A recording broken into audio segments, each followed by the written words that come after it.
Hello दोस्तों, lecture 4 में आप सभी का स्वागत है। चलिए शुरू करते हैं। आज का टॉपिक है लिंकेज एंड क्रॉसिंग ओवर। सबसे पहले समझते हैं कि लिंकेज क्या होता है। लिंकेज शब्द से ही मालूम पड़ता है लिंक होना, यानी दो या दो से अधिक जो जीन रहेंगे वो एक ही क्रोमोसोम पर क्या हो जाएंगे, जुड़ जाएंगे। ठीक है, एक ही साथ इनहेरिट हो जाएंगे। ठीक है ना, इसी को क्या बोलते हैं, लिंकेज बोलते हैं। मतलब कि एक साथ जुड़े हुए जीन जो इंडिपेंडेंट असॉर्ट का पालन नहीं करते हैं उन्हीं को क्या बोलेंगे, लिंकेज बोलेंगे।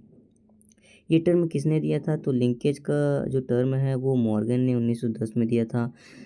जो एक्सपेरिमेंट उन्होंने किया था वो ड्रोसोफिला पे किया था, फ्रूट फ्लाई पे काम किया था। वो बताया था फिर कि कुछ जीन जो होते हैं वो एक साथ ही ट्रांसमिट होते हैं। ठीक है ना, एग्जाम्पल में समझते हैं कि क्या होता है कि जीन जीन जो होता है वो बॉडी के कलर के लिए, विंग शेप के लिए होता है।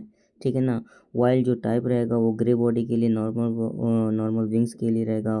म्यूटेंट जो होगा वो ब्लैक बॉडी वेसिटल विंग होगा। ठीक है ना, एक्सपेक्टेड रेशियो इसमें हम याद रखेंगे 9:3:1 का रेशियो याद रखेंगे। टाइप ऑफ लिंकेज की बात करें तो इसमें कंप्लीट लिंकेज और इनकम्प्लीट लिंकेज आता है।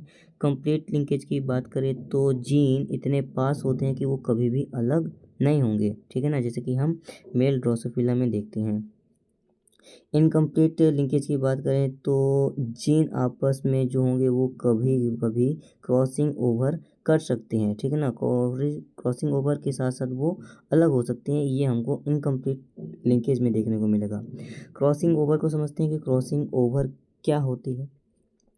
क्रॉसिंग ओवर वह प्रक्रिया है जिसमें होमोलोगस क्रोमोसोम जो होते हैं वो नॉन सिस्टर क्रोमेटिड में क्या होते हैं, एक्सचेंज करते हैं अपना जेनेटिक मटेरियल। ठीक है, ये प्रोसेस कहाँ पे होती है, ये म्योसिस फर्स्ट जब हम पढ़ते हैं पैक्टिन स्टेज में, वहाँ पे क्रॉसिंग ओवर होती है। ये क्वेश्चन बहुत बार एग्जाम में पूछा गया है। डिस्कवरी की बात किया जाए तो काइज़मा जो होती है जो काइज़मा होती है वो जॉन बिलिंग ने देखा था। ठीक है ना, लेकिन क्रॉसिंग ओवर जो टर्म है वो मॉर्गन और कैस्टल ने दिया था। स्टेज ऑफ क्रॉसिंग ओवर की बात किया जाए कि क्रॉसिंग ओवर किन किन स्टेजों में होती है, तो साइनेप्सिस जो होता है वो पहली स्टेज होती है जिसमें होमोलोगस क्रोमोसोम जो होते हैं वो आपस में पेयर होते हैं। फिर टेट्राड फॉर्मेशन होता है। फिर क्रॉसिंग ओवर होती है जिसमें से क्रोमेटेड जो होते हैं वो एक्सचेंज होते हैं। ठीक है ना, नॉन सिस्टर क्रोमोसोम होमोलोगस में। फिर काइज़मा फॉर्मेशन होता है। फिर टर्मिनलाइजेशन होता है, मतलब काइज़मा जो है वो मूव करता है एंड की ओर।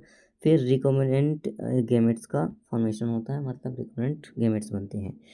टाइप ऑफ क्रॉसिंग ओवर की बात की जाए तो तीन प्रकार के होते हैं, single crossing over, double crossing over और multiple crossing over. Single crossing की बात की जाए तो एक ही जगह एक्सचेंज होगा, डबल में दो जगह एक्सचेंज होगा और मल्टीपल में एक से अधिक बार एक्सचेंज होगा। लिंकेज और क्रॉसिंग ओवर को समझते हैं। सबसे पहले समझते हैं डिफिनेशन में कि लिंकेज की डिफिनेशन क्या कहती है, कि जीन का साथ में इनहेरिटेड हो जाना।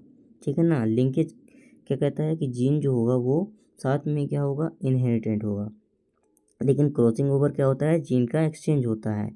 फेवर की बात करें तो पेरेंटल कॉम्बिनेंट होता है और इसमें रिकॉम्बिनेंट टाइप होता है।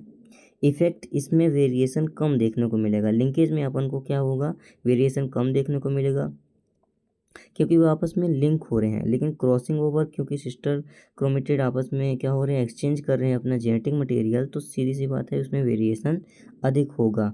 डिपेंडेंट की बात करें तो ये जीन की दूरी होगी, इसमें जीन की दूरी ये दोनों सेम सेम ही रहेगा। म्योसिस की बात करें, ये प्यूरे लिंकेज जो होगा वो पूरे म्योसिस में होगा, लेकिन क्रॉसिंग ओवर हमेशा पैक्टिन स्टेज के प्रोफेस 1 में ही देखने को मिलेगा। इसमें इम्पोर्टेंट क्या है कि जेनेटिक्स में इम्पोर्टेंट क्या है, लिंकेज और क्रॉसिंग ओवर का, तो इसमें जीन मैपिंग है, लिंकेज मैप बनाना, रिकॉम्बिनेंट फ्रिक्वेंसी से दूरी मापना, यानी कि 1% अगर रिकॉम्बिनेशन है तो वो एक मैप यूनिट यानी सेंटीमॉर्गन है। ठीक है ना, trade selection for plant and animal breeding, हमको ये लिंकेज और क्रॉसिंग ओवर में देखने को मिलेगा। थोड़ा सा यहाँ पे बात कर लेते हैं कि एग्ज़ाम में यहाँ पे क्वेश्चन किस टाइप से बन सकते हैं। तो यहाँ पे पहला क्वेश्चन हमारा दिया गया है कि यदि जीन की आपस में बीच की दूरी क्या है 20% रिकॉम्बिनेशन फ्रीक्वेंसी है, तो वह कितनी दूरी पर है। तो हमने यहाँ पे बात किया था कि 1% रिकॉम्बिनेशन बराबर 1 मैप यूनिट यानी कि सेंटर मॉर्गन है। तो सीधी सी बात है, हमारा इसमें 20 सेंटी मॉर्गन यानी मैप यूनिट आ जाएगा। दूसरा बात किया जाता है जो ड्रोसोफिला में कंप्लीट लिंकेज पाया गया है। तो किस ड्रोसोफिला में कंप्लीट लिंकेज पाया गया है, तो मेल में पाया गया है, ऑप्शन नंबर बी में। थैंक यू सो मच, बने रहें हमारे साथ, मिलते हैं नेक्स्ट लेक्चर में।